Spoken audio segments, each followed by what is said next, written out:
Today let's make tasty strawberry custard dessert at home. Very simple yet very satisfying. First let's make a custard slurry. Take some custard powder in a milk, give it a good mix so that there are no lumps, and let's keep it aside. Now in a pot let's heat the milk, add milk as much as you want. Please note the measurement and the ingredients are in the description box below. Once the milk is like 50% heated, add in some sugar.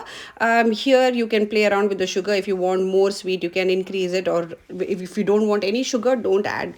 The custard flavor and the vanilla essence later will enhance the flavor of the custard. Give it a good mix and add in the custard slurry which we have added. Now once you have added the custard slurry, keep on stirring, otherwise it will be lumpy and it'll get stuck to the bottom. So give it a good mix and keep on mixing it till the milk turns thicker or it comes to the custard consistency. And finally finish it off with some vanilla essence. Add vanilla essence and give it a good mix. And now it's very simple, we just need to layer it. This is a warm strawberry custard dessert. If you like it cold you can do that as well.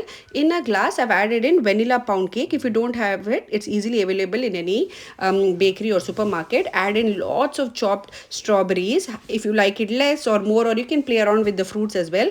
Now I'm adding in the warm custard on top of the strawberries.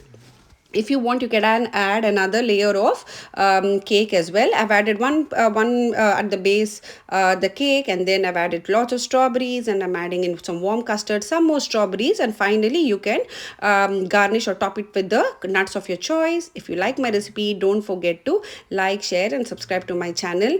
Ingredients are in the comments below, and as I always tell, enjoy your food.